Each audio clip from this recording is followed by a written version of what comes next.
ভিডিঅ'টো আৰম্ভ কৰিছোঁ।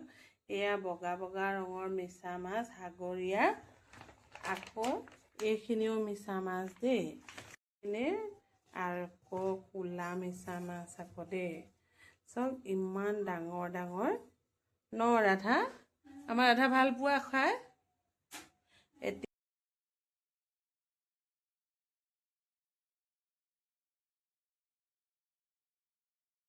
বৰালি মাছ আনিছোঁ, কাঁইট নাথাকে ন সিহঁতৰ, এনেই মাজৰ এডোখৰতে থাকে আৰু সৰু ল'ৰা থাকিলে ভাল। পোৱালি মাছ মিছা মাছ মই আকৌ নিজে চাফা কৰোঁ দেই, সিহঁতি কৰিলে বহুত লোকচান হয়।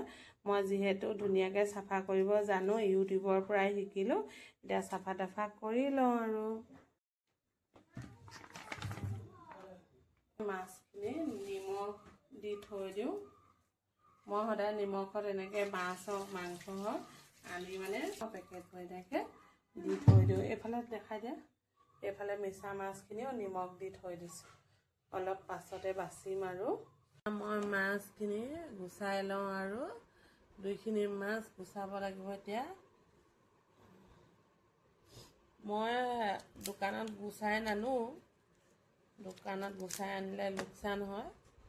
আগতে গুচাব নাজানিছিলোঁ দেই, আজিকালি শিকিলোঁ। আগতে ক'ত আমাৰ গাঁৱত ইমান ডাঙৰ ডাঙৰ মিছা মাছ খাবলৈ নেপাওঁৱে নহয়, আৰু বজাৰৰ মিছা মাছটো পোৱাই নাছিলোঁ দেই আমি আগতে। আজিকালি আকৌ আমাৰ শিৱসাগৰতো ওলায়।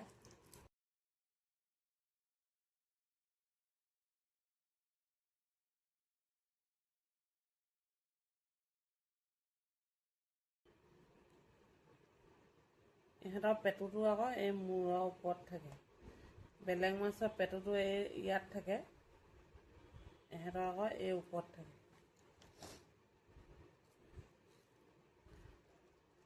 এই কাটি দিলে এনেকুৱা কোলা এডাল ওলায়, এডাল পেটু হয়।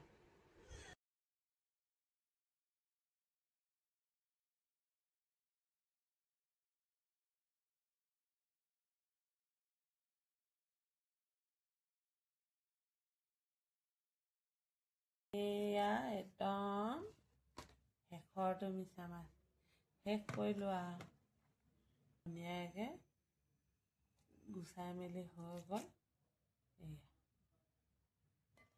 এতিয়া এইফালে দেখাই দিয়া আকৌ তললৈ, কথা কৈছোঁ আপোনালোকক। এয়া আধা কেজি ওচৰা-ওচৰি বাকলি গৈছে, আধা বাকলি আধা মাছ, কি ক'ম আৰু, খাবতো লাগিবই। আজিলৈ সামৰিছোঁ দেই, এতিয়া ধুই পখালি লওঁ আৰু পাছত বনাম। এদিন ভালকৈ বনোৱা ভিডিঅ'টো দেখাম বাৰু। আজিলৈ সামৰিছোঁ, বাই বাই।